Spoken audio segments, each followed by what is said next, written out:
Tumayo siya at mabagal na naglakad papunta sa maliit na kusina. Ilang sandali pa bumalik siya at inabot kay Fong ang isang baso ng maligamgam na tubig. Inumin mo muna ito, sabi niya. Baka malipasan ka ng gutom dahil napakaaga mo. Ang simpleng pag-aalagang iyon ay sapat na para biglang lundagin ang puso ng isang binatang elektrisyan na sanay mag-isa. Sa sobrang tagal nakalimutan na ni Fong ang pakiramdam na inaalagaan ng isang babae kahit sa pinakamaliliit at simpleng bagay.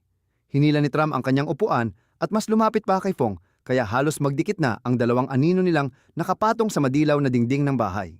Mahina niyang sinabi na pakiramdam niya ay may kakaiba sa hangin sa loob ng kanyang kwarto kagabi. Baka dahil sa hangin pumapasok mula sa siwang o kaya ay sa amag sa dingding, kaya siya nanghihina at hindi mapakali.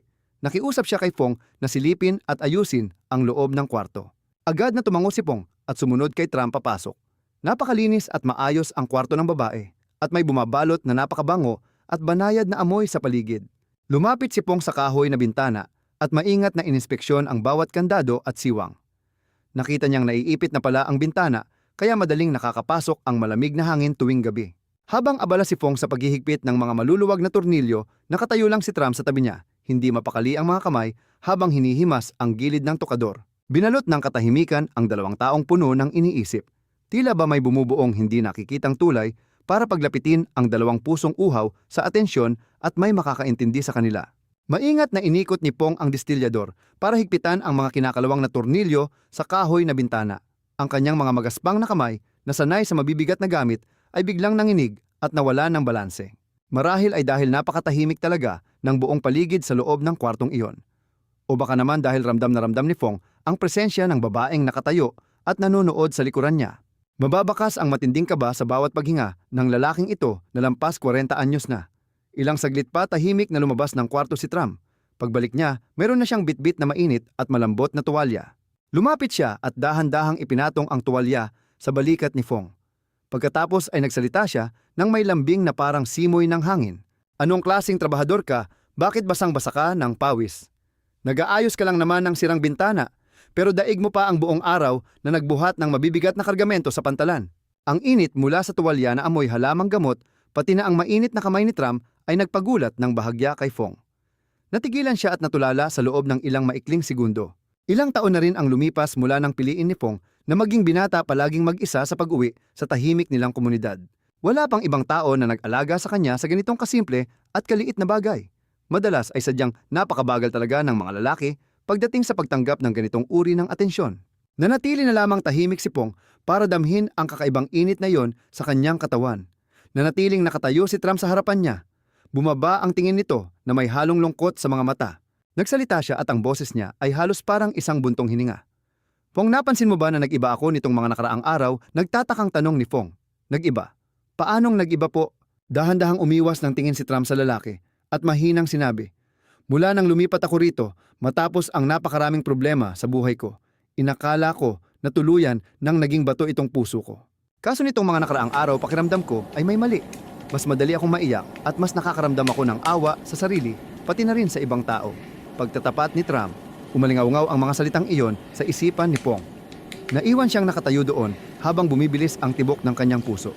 Ramdam na ramdam niya ang katapatan sa mga sinabi ng babae. Isang babaeng nasa gitna ng kalungkutan na pinipilit maging matatag sa napakahabang panahon habang nakakulong sa 4 na sulok ng tahimik na bahay. Sa huli, ang tanging gusto lang naman niya ay isang matibay na balikat na mapapandalan at isang taong buong pusong makikinig sa kanya. Huminga ng malalim si Fong at nag-ingat sa bawat salitang bibitawan para hindi lumampas sa linya. Maganda naman po ang nagiging pagbabago ninyo. Napapansin ko po nitong mga nakaraang araw, mas nagiging masaya kalmado at mas lalo kayong gumaganda kaysa dati. Lumingon si Tram kay Fong at biglang lumiwanag ang kanyang mukha. Hindi dahil sa natanggap niyang papuri, kundi dahil naramdaman niyang naintindihan siya ng kausap niya. Ngumiti siya, gumaan ang pakiramdam ko ngayon. Maraming salamat dahil pinakinggan mo ang mga kwento ko. Pinunasan ni Fong ang kanyang mga kamay at nagpaalam na aalis para ituloy ang ibang trabaho. Paglabas niya papunta sa maaraw na balkonahe, bigla siyang tinawag ni Tram mula sa likuran.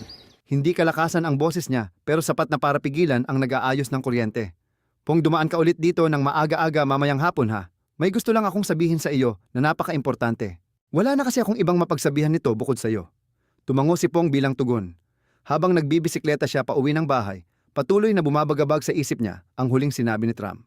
Hindi niya maintindihan ang pagiging kuryoso na may halong kaba kaya hindi siya naging mapakali buong tanghali. Bakit kailangan pa niyang hintayin ang hapon bago sabihin ang tungkol doon? Unti-unti na kaya niyang binubuksan ang pinto ng kanyang puso. Pagsapit ng hapon, sumisinag pa rin ang ginintuang liwanag ng araw pababa sa maliit na kalsada ng kanilang tahimik na komunidad. Mas maagang dumating si Pong sa tapat ng gate ng bahay ni Tram. Medyo mainit ang panahon noon, pero nakaramdam pa rin siya ng kakaibang ginhawa sa loob ng kanyang dibdib.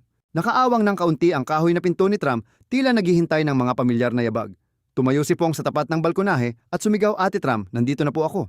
Mula sa kwarto narinig niya ang mabagal na paglakad papalabas. Paglabas ni Tram, nakababa ang mga balikat nito. Ang tiwala niya sa sarili kaninang umaga ay napalitan ng pambihirang kahinaan. Ang kaba na iyon ay nagparamdam kay Fong na mas malapit at mas totoo siya kaysa dati.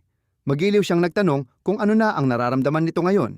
Umiling si Tram at mabagal na naupo sa silyang yantok. Mahigpit na magkahawak ang kanyang mga kamay na nakapatong sa kahoy na mesa. Tahimik na umupo si Pong sa tapat niya, binibigyan siya ng oras na buuin ang kanyang lakas ng loob. Ilang saglit pa tumingala siya na may lungkot sa mata. "Pong, sa tingin mo ba ay nababaliw na ako? Nitong mga nakaraang araw lagi na lang akong naaawa sa sarili ko at pabago-bago pa ang emosyon ko. Hindi ko na maintindihan ang nangyayari sa sarili ko. Siguro sobrang tagal ko nang pinasan ang kalungkutan kaya bumibigay na ako ngayon." Malumanay na sumagot si Pong, may malalim na pag-intindi sa kanyang boses. "Sino ba ang hindi dumadaan sa kalungkutan, ate? Masyado ka nang nagpakatatag sa mahabang panahon. Natural lang na bigyan mo naman ng pagkakataon ang sarili mo na maging mahina minsan." Nangilid ang luha ni Tram, pilit na pinipigilan ang pagtulo nito. "Madalas pakiramdam ko ay sobrang walang laman ng puso ko. Hindi ito dahil kinukulang ako sa pera o gamit, kundi dahil uhaw akong magkaroon ng isang makakasama. Isang taong maaari kong mapagsabihan ng mga lungkot at saya sa buhay ko tuwing papasok ang dilim." Lumingon si Tram at tumingin sa malayo sa mga punong hinahangin at mas humigpit ang hawak sa kanyang kamay. "Napansin kong mas nagiging atensyonado na ako sa iyo nitong mga nakaraang araw." Biglang napatigil si Pong dahil sa sinabing iyon ng babae.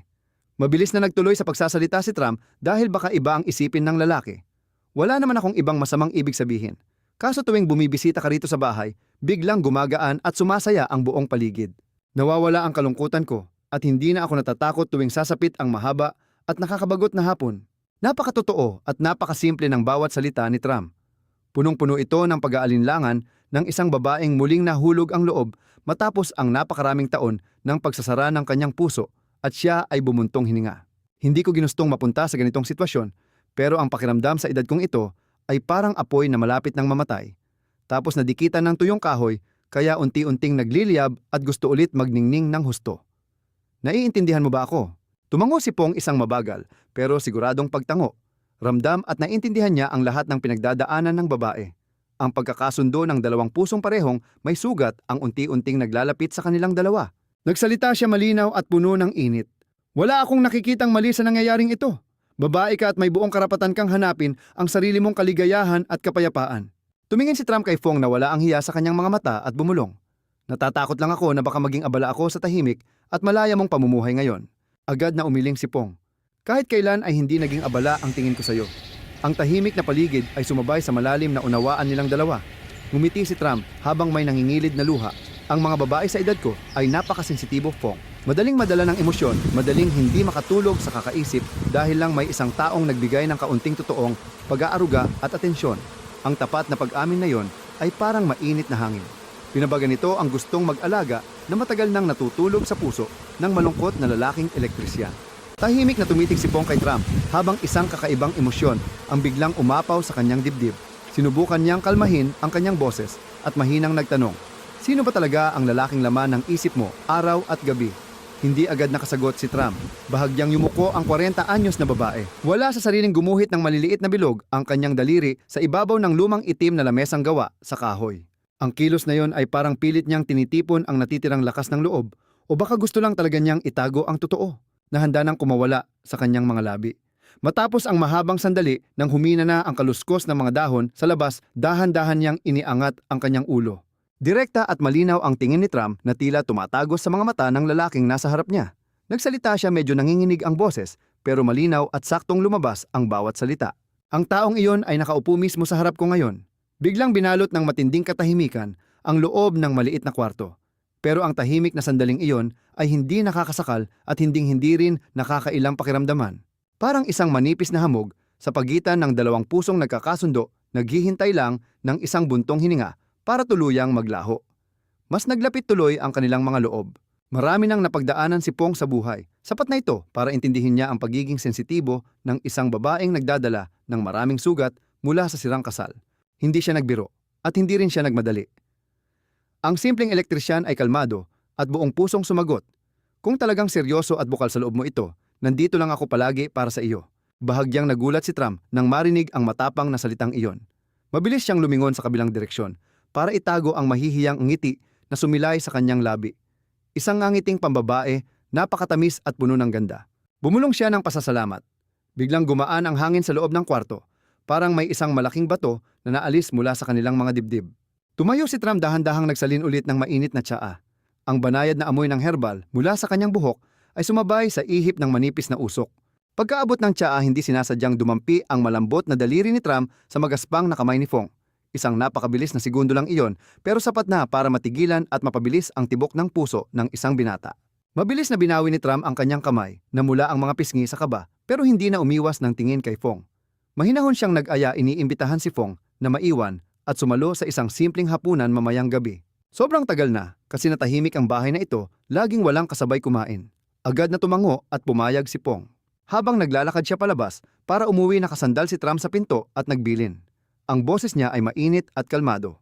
"Huwag ka sanang magpapagabi mamaya sabi niya. Nang mismong gabing iyon, mabilis na nagbisikleta si Pong pabalik sa bahay sa dulo ng kalsada. Sobrang aga kaysa sa napag-usapang oras. May kakaibang pananabik sa kanyang dibdib, parang isang binatilyo na unang beses nakaramdam ng pag-ibig, habang ang tahimik na kalsada ay unti-unti nang binalot ng lalim ng gabi. Sumilip ang mainit na dilaw na ilaw mula sa siwang ng pinto ni Tram. Amoy na amoy ang ginisang sibuyas, ang klasing amoy na nagpapaalala sa isang mainit na tahanan na inaalagaan ng isang masipag na babae. Dahan-dahang itinulak ni Pong ang pinto. Nakita niya si Tram na abala sa pagluluto sa tapat ng kalan. Nakatalikod siya mula sa pinto, suot lang ang isang simpleng lino na damit na medyo madilim ang kulay. Ang buhok niya ay nakapuyod ng maayos gamit ang isang lumang ipit. Ang pagiging simple na yon ay nagpakita ng seryosong ganda ng isang babae na nasa kalagitnaan na ng kanyang buhay. Alam niya ang kanyang halaga nang hindi nangangailangan ng mamahalin o makukulay na damit para lang mapansin ng iba. Nang marinig ang mga yabag, lumingon si Tram. Bakas sa kanyang mata ang gulat, pero may kasamang matamis ng ngiti nang makitang napaaga si Pong. Ang inihandang hapunan ay sobrang simple. May isang mangkok ng malinaw na sabaw ng gulay, isang palayok ng mapupulang isda at isang plato ng sariwang nilagang gulay. Pero para kay Pong, ang pagkaing iyon ay napaka-espesyal at puno ng pag-aaruga, kaya parang nagbara ang lalamunan niya. Sobrang tagal na kasi na mag-isa lang siyang kumakain ng mga walang lasang pagkain sa labas. Umupo si Tram sa harap niya, mahiyain siyang nilagyan ng isda at mahinang nagsalita. "Hindi ako masyadong magaling magluto, tikman mo sana kung magugustuhan mo ang lasa." Kumuha ng kaunti si Pong at ang malasa, pero simpleng linamnam ay kumalat sa kanyang bibig. Tuwang-tuwa siya dahil ramdam sa pagkain ang puso ng isang babae para sa taong pinahahalagahan niya. Habang kumakain, saglit na ibinaba ni Tram ang hawak niya at nag-aalangang nagtanong kung hindi ba natatakot si Pong sa mga chismis at usap-usapan sa lugar nila tuwing gabi siyang bumibisita rito. Kalmadong umiling si Pong, buo ang determinasyon sa mata. Sinabi niyang wala siyang pakialam sa mga walang kwentang usapan sa labas, basta ba nakakaramdam siya ng saya at payapa ang loob niya, sapat na iyon. Ngumiti si Tram, isang matamis na ngiti na puno ng pasasalamat at malalim na emosyon. Pagkatapos kumain, tinupi ni Pong ang kanyang manggas para maghugas ng plato kahit na panay ang pagpigil ni Tram sa kanya. Tumayo na lang siya sa tabi ni Pong sa lababo at minsan ay hindi sinasadyang nagkakadikit ang kanilang mga braso habang nag-aabutan ng huhugasan.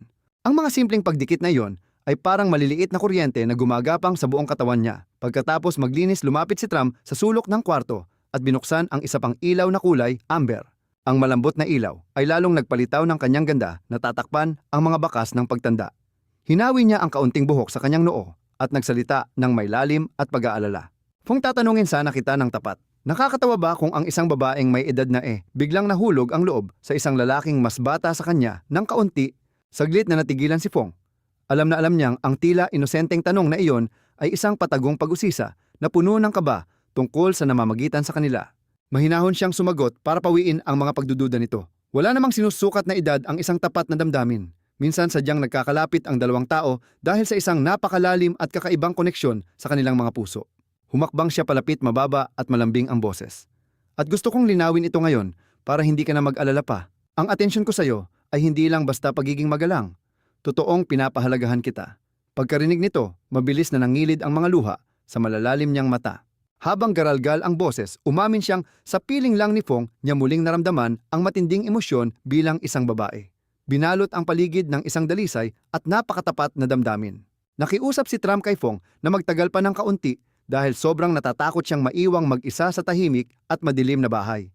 Tumango si Fong at pumayag. Nang gabing iyon, nanatili siya sa maliit na bahay sa dulo ng kanto. Naging maayos ang lahat at napanatili nila ang malinaw na distansya at purong paggalang sa isa't isa. Maingat na naglatag si Tram ng manipis na kutsyon sa malamig na sahig para sa kanya at iginiit na matulog ang lalaking elektrisyan sa malambot na kama.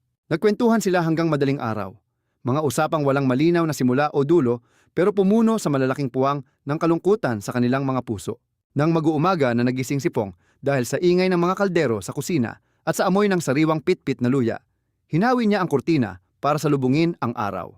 Pumasok si Tram dala ang mainit na tubig na may halong pulot at maingat siyang inalok na inumin ito pampainit ng sikmura. Habang pinagmamasdan ang mapupulang pisngi ng babae gawa ng usok sa kusina, nakita ni Pong na may umuusbong ng sagrado at kakaibang kapayapaan sa pagitan nilang dalawang malungkot na tao.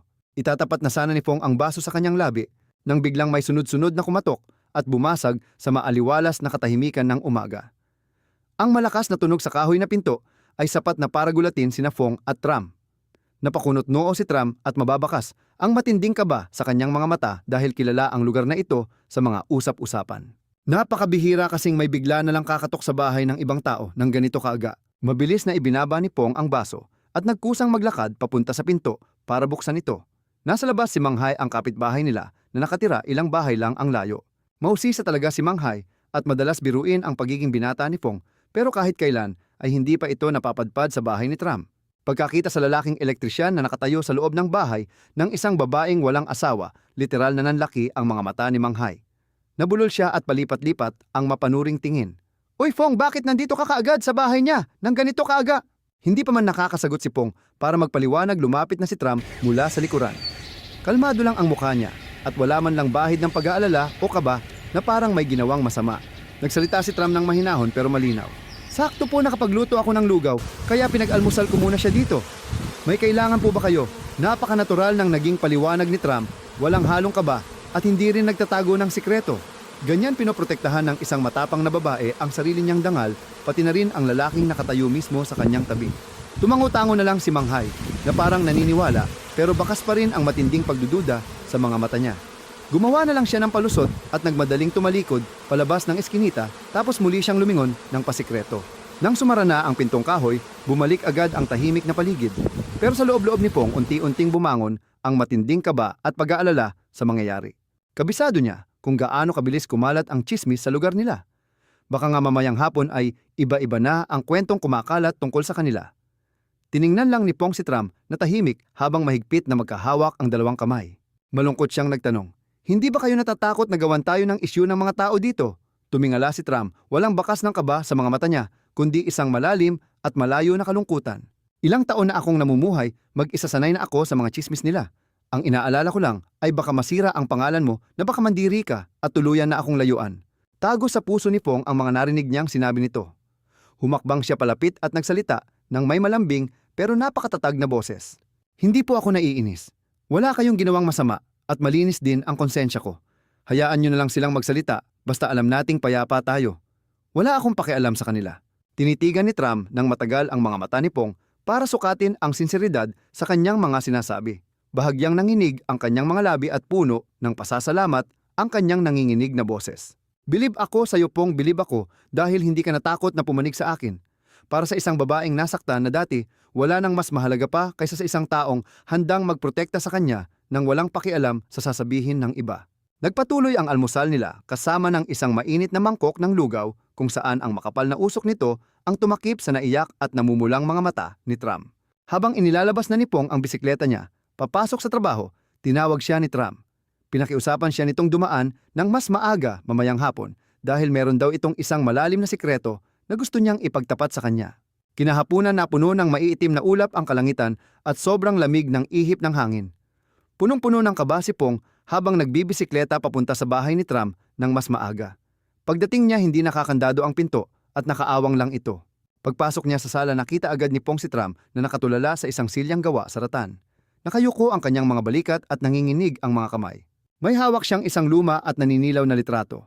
Punit na ang mga gilid nito, pruwebang matagal na itong itinago at pinagmasdan ng ilang beses. Nang makita niya si Pong, tumingala si Tram na may napakabigat na nakaraan sa kanyang mga mata. Huminga siya ng malalim at nagsalita sa isang napakakalmadong boses na nakakadurog ng puso. Maupo ka, Pong.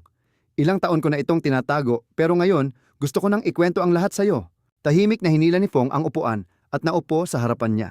Ipinatong ni Tram ang lumang litrato sa lamesa. Makikita sa litrato ang isang masayang dalaga na nahihiyang nakatayo sa tabi ng isang makisig na lalaki. Dahan-dahang nagsalita si Tram. Alam mong hiwalay na ako sa asawa ko pero siguradong hindi mo pa alam kung ano ang totoong dahilan. Halos 20 taon kaming nagsama noon at hindi ko inisip na lalayas ako nang mag-isa sa huli. Hindi naman masamang tao ang dati kong asawa pero ang buhay may asawa hindi pwedeng sapat na yung hindi lang kayo nag-aaway. Dahan-dahang hinaplos ni Tram ang gilid ng litrato. Nanlabo ang kanyang paningin na parang binabalikan ang isang luma at malungkot na pelikula. Naging masyado siyang abala sa paghahanap ng pera at pagka-uwi sa bahay ay didiretso agad para matulog. Kapag gusto kong makipag-usap sa kanya, tango lang ang isasagot niya. Kaming mga babae, hindi naman namin kailangan ng sobrang yaman. Ang tanging gusto lang namin ay may makikinig at magtatanong kung naging nakakapagod ba ang araw namin. Pero halos isang dekada namuhay ako sa matinding panlalamig niya. Nakinig ng mabuti si Pong. Parang pinipiga ang dibdib niya nang maisip ang lalim ng lungkot ng babaeng ito na nagtiis ng panlalamig sa sarili mismong tahanan. Tipid nang umiti si Tram isang ngiting punong-puno ng pait. Nang matuklasan niyang may ibang babae ito, hindi siya humagulgol o gumawa ng iskandalo. Pagtingin niya sa salamin, nakita niya ang sarili niyang pagod at tuyot. Naisip niyang masyado na siyang nagpaapi ng napakatagal. Kaya inimpake niya ang kanyang mga gamit at lumayo naghanap ng isang tahimik na sulok para buuin muli ang sarili. Niyakap ni Tram ang sarili nakatingin kay Pong na may nag-uumapaw na lungkot. Sa ilang taong mag-isa, akala ko manhid na ako. Hanggang sa dumating ka, nagdala ng init at boses na pumuno sa sobrang tahimik na bahay na ito. Takot na takot ako, Pong. Takot akong masanay sa pag-aalaga mo. Takot akong isandal ang ulo ko sa balikat mo dahil kapag nagsawa ka at umalis balang araw, baka madurog ako ng sobra at hindi na makabangon. Parang libu-libong karayom ang tumusok sa puso ni Pong dahil sa narinig. Lumapit siya ng kaunti diretsong nakatitig at hindi kumukurap. Maliban na lang kung itaboy mo ako, hinding-hindi ako aalis sa tabi mo. Wala akong pakialam sa edad o sa tsismis ng ibang tao. Ang mahalaga ay tunay kitang pinapahalagahan at hinding-hindi ko kailanman gugustuhin na masaktan ka. Pagkarinig sa tapat na mga salita ni Pong, matagal na natigilan si Tram. Gusto niyang magsalita pero kinagat na lang ang labi. Dahan-dahan siyang tumayo, naglakad papunta sa kahoy na aparador at kumuha ng isang maliit na itim na kahon. Ipinatong niya ang kahon sa mga palad ni Pong. Ang boses niya ay halos isang bulong. Pong, tinago ko ito simula pa nung dalaga ako. May laman lang itong lumang panali, sa buhok isang ballpen at kapirasong papel na nakatupi. Pinapakita ko ito sa iyo dahil parang unti-unti ko na ring binubuksan ang puso ko. Gets mo ba ang gusto kong sabihin? Hawak ang kahon dama ni Pong ang bigat ng tiwalang iniasa sa kanya ng babaeng ito. Tumango siya mahinahon ang boses. Naiintindihan ko at pinapahalagahan ko talaga ito ng lubos. Ipinatong ni Tram ang kanyang malamig na kamay sa mainit na kamay ni Pong at bumulong. Bigyan mo pa sana ako ng kaunting oras. Gusto kong magdahan-dahan dahil takot na takot akong magmadali. Ngumiti si Pong para pakalmahin siya, nangakong sasabayan ang kanyang bawat hakbang. Isang bagong simula ito para sa dalawang pusong parehong dumaan sa matitinding pagsubok. Kinabukasan ng hapon bumalik si Pong na may mabigat na kalooban at maraming iniisip sa bahay na may pulang bubong sa dulo ng nayon. Pagkatulak pa lang niya sa kalawanging gate, nakita niyang tahimik na, mahigpit ang hawak niya sa mainit na tasa ng tsaa na umuusok pa. Tila ba kumukuha siya ng kaunting init dito upang maibsan ang panginginig mula sa kaibuturan ng kanyang puso. Hindi na umiwas o nag-alinlangan pa ang mga mata ni Tram nang salubungin niya ang tingin ni Pong. Tiyak at malalim ang kanyang titig, puno ng mga isiping pinag-isipan niya ng maraming gabi. Pong, kailangan ko nang sabihin sa iyo ngayon ang mga bagay na nagpapuyat sa akin nitong mga nakaraang linggo. Nagsalita si Tram. Mahina ngunit buo ang kanyang boses. Tumalikod siya at pumasok sa loob ng bahay. Tahimik na sumunod si Pong sa kanya. Bumigat ang paligid at kahit amoy pa rin ang pamilyar na halimuyak ng mga halamang gamot, tila ba binalot na ng matinding katahimikan ang bawat sulok ng kwarto. Ibinaba ni Tram ang tasa sa mesang kahoy, mahigpit na nakadaop ang kanyang mga kamay, kaya bakas na ang mga ugat sa manipis niyang balat. Tumingala siya at tinitigan si Pong. Napansin mo ba nitong mga nakaraan, tuwing tatalikod ka para umuwi, lagi akong nakasandal sa pinto at sinusundan ka ng tingin? Medyo nagulat si Pong. Umamin siyang napapansin niya ito, ngunit akala niya ay nakasanayan na lamang nitong maghatid ng bisita palabas. Dahan-dahang umiling si Trump habang gumuhit ang isang malungkot na ngiti sa kanyang mga labi. Hindi iyon totoo. Sinusundan kita ng tingin dahil natatakot akong baka hindi ka na kailanman bumalik pa dito sa bahay na ito. Tila huminto ang paghinga ni Pong sa narinig. Nakaramdam ng matinding awa ang mahigit 40 taong gulang na elektrisyan habang patuloy na ibinubuhos ni Trump ang laman ng kanyang puso. Mula nang dumating siya biglang nagkabuhay ang tahimik na bahay na ito. Nasanay na siya sa mga mabibigat nitong hakbang, sa maamo nitong ngiti at sa labis na pag-aalaga. Ngunit ang mismong pagiging pamilyar na ito ang siyang unti-unting naging dahilan ng labis na takot na bumabalot sa kanya. Natatakot siyang baka isang araw ay magsawa si Fong at mapagtantong matanda na siya, na hindi na siya bata, kaya iiwan na lang siyang mag-isa sa kalungkutan. Dinig na dinig ni Pong ang bawat hinanakit ng babaeng ito na marami ng pinagdaanan sa buhay. Halos madurog ang kanyang puso, kaya agad niya itong inalugamit ang kanyang malalim at mahinahong boses. Huwag ka nang mag-isip ng kung ano-ano.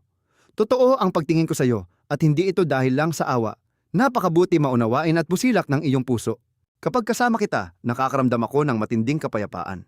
Sunod-sunod na napakurap si Trump habang namumula ang kanyang mga pisngi. Subalit sa kabila nito, bakas pa rin ang pangamba sa kanyang mga mata. Paano kung sabihin kong nahuhulog na ang loob ko sa iyo? Matatakot ka ba? Walang paligoy-ligoy at mabilis na sumagot si Fong. Hindi ako takot. Ang inaalala ko lang ay baka masaktan ka. Dahan. Inamin niyang sobrang takot siya sa emosyong hindi na niya kayang pigilan. Inusog ni Pong ang upuan niya ng kaunti.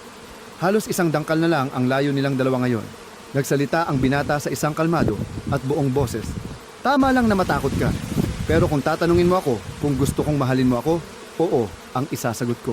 Kung sakaling mahulog ka sa akin, ako mismo ang sasalo sa iyo. Ang simple pero nakakatunaw na linyang iyon ay nagpangiti ng napakatamis kay Trump. Isang nangiting nag-alis ng mabigat na dinadala sa kanyang dibdib na nagpapakita ng tunay na ganda ng isang matapang at palaban na babae. Pero biglang nagbago ang ekspresyon ng mukha ni Trump. Nag-aalangan niyang binanggit ang mga malisyosong tsismis na walang awang kumakalat ngayon sa buong komunidad. Nilinaw ni Trump na wala siyang pakialam sa mga masasakit na salita ng ibang tao. Sanay na siya sa mga mapanghusgang tingin. Ang tanging inaalala niya ay baka madamay pa si Pong sa gulo. Baka layuan siya nito at iwanang mag-isa dahil sa takot sa tsismis. Tinitigan ni Pong si Trump ng diretso sa mga mata. Ang kanyang mga seryosong salita ang tuluyang bumasag sa lahat ng pagdududa. Hindi talaga kita lalayuan. Nandito ako dahil ginusto ko ito at walang pumilit sa akin. Nakatitig lang si Trump sa kanya nangingilid ang mga luha sa matinding pasasalamat. Bumulong siya habang naghahabol ng hininga. Kung babalik ka pa rin, bukas tadhana na talaga ang tatawag ko dyan. Tumango ng mariin si Fong. Nangakong bibisita siyang muli kinabukasan. Nang mawala ang anino ng lalaki sa likod ng mga puno, nanatiling nakatayo si Trump. Alam niyang hindi na naman siya makakatulog ngayong gabi dahil sa mga nakakakilig at tapat na salitang iyon. Kinaumagahan balot pa ng hamog ang mga puno. Nasa tapat na ng gate ni Trump si Pong. Pero ang kahoy na pinto ay nakasara ng mahigpit kaiba sa nakasanayan niya. Kumatok siya ng mahina. Nang bahagyang bumukas ang pinto, labis na naawa si Fong sa nakita. Nakatayo doon si Trump na mukhang pagod na pagod. Namumula ang kanyang mga mata na may maiitim na eye bags dahil sa magdamag na kawalan ng tulog. Ang dating maayos niyang itsura ay napalitan ng lungkot at pagod. Ang loob ng bahay ay napakalamig na wala ang pamilyar at mainit na amoy nito. Tulalang naupo si Trump sa silya. Niyakap niya ang sarili sinusubukang painitin ang nanginginig niyang katawan mula sa lamig ng hamog tuwing madaling araw. Inamin niyang sobrang gulo ng isip niya kagabi. Natatakot siya dahil lumalalim na ng husto ang namamagitan sa kanila, kaya pakiramdam niya ay wala na siyang kawala sa relasyong ito. Natatakot siyang baka siya lang ang nahuhulog ng bulag. Baka ang tulong ni Fong ay tanging awa lang ng isang mabuting estranghero para sa isang babaeng may wasak at bigong nakaraan. Napabuntong hininga na lang si Fong bago marahang lumapit. Gamit ang mahinahon at matatag niyang boses, pinayapa niya ang naguguluhang puso at isipan ni Trump. Hindi ka pa nakakalayo. Magkasama pa rin tayo dito, walang iwanan. Wala sa isip ko ang bitawan ka, at lalong hindi ito dahil lang sa awa. Kaya pakiusap, huwag mo nang maliitin ang sarili mo. Mahal kita bilang isang taong sapat na ang gulang, naghahanap lang ng kapayapaan kung saan pwede tayong magkasama araw at gabi. Ang mariing salitang iyon ni Fong ang nagsilbing salbabida sa lumulubog na puso ni Trump. Huminga siya ng malalim dahil sa matinding ginhawa habang namumula ang kanyang mga pisngi. Parang gumaan na ng bahagya ang kanyang pakiramdam. Pero sa likod ng kanyang mga mata, may nakatagong pader na hindi pa rin mabuwag. Tumingala si Trump baka sa boses niya ang matinding alinlangan at kirot na hindi maipaliwanag. Fong nabawasan talaga ang K. Napakunot noo si Pong, tila naninikip ang dibdib. Malumanay niyang inusisa kung ano ba talaga ang gumugulo sa kanya. Tumingin si Tram sa bintana, tahimik na pinagmamasdan ang mga tuyong dahong nalalagas sa bakuran. Unti-unting humina ang boses niya sa hamog ng umaga. Nangako siya na bukas ibubunyag niya ang madilim na katotohanang sumira sa kanyang unang kasal, ang mismong dahilan kung bakit niya piniling isara ang kanyang puso sa loob ng maraming taon. Tumango na lang si Pong. Paglabas sa bakal na gate, pinangako niya sa sarili, bukas na bukas din ay tuluyan na niyang papasukin ang pinakamalalim na mundo ng babaeng gusto niyang protektahan habang buhay. Kinabukasan ng hapon, palubog na ang araw at tanging manilaw-nilaw na liwanag na lang ang tumatama sa paibabang kalsada ng kanilang maliit na komunidad. Mabigat ang dibdib ni Pong at lutang ang isip nang pumasok siya sa bakuran ni Tram. Nakabukas ng bahagya ang pinto. May mainit at umuusok pang tsaa sa ibabaw ng mesa, pero wala doon si Tram, hindi tulad ng nakasanayan niya. Tahimik lang siyang nakatayo sa bintana at nakatalikod kay Pong. Nakahalukip-kip ang mga payat niyang braso na parang pilit niyang niyayakap ang sarili para buuin ang kung anumang wasak sa kanyang pagkatao. Dahan-dahang tinawag ni Pong ang pangalan niya. Hindi agad lumingon si Tram, hinayaan lang nitong lumipas ang ilang segundong nakakabinging katahimikan. Napabuntong hininga muna siya ng malalim bago dahan-dahang humarap. Pong, sasabihin ko sa iyo ang lahat ngayon, kaya makinig kang mabuti. Bumilis ang tibok ng puso ng binata. Humakbang siya palapit pero pinanatili pa rin niya ang tamang distansya sa pagitan nilang dalawa. Tahimik siyang kumuha ng upuan. Sabihin mo lang ang lahat, nandito ako para makinig sa iyo. Umupo si Tram sa harap niya. Hindi na nakakuyom ang mga kamay nito, kalmado na itong nakapatong sa mesa. Hitsura ng isang taong handa nang harapin ang pinakamasakit niyang nakaraan. Nagsalita siya. Bawat salitang lumalabas ay punong-puno ng sakit at pait. Nasira ang dati niyang kasal, hindi dahil sa kawalan ng pagmamahal, kundi dahil sa isang malaking rason. Hindi ako pwedeng maging isang ina. Natigilan si Pong. Alam na alam niya kung gaano kabigat ang mga salitang iyon sa buhay at tadhana ng isang babae. Ngumiti si Tram, isang ngiting sobrang pait na nakakadurog ng puso. Alam kong hindi mo ako kukulitin, pero kailangan kong sabihin sa iyo, ilang taon akong nagpabalik-balik sa mga doktor para magpagamot. Kung ano-anong pait ng gamot ang ininom ko. Parang tubig na nga ang turing ko sa mga iyon. Mabait ang dati kong asawa, hindi niya ako pinagsalitaan ng masama. Pero Pong, sa tuwing may okasyon at nakikita ko ang mga tingin ng biyanan ko, parang libu-libong karayom ang tumutusok sa dibdib ko.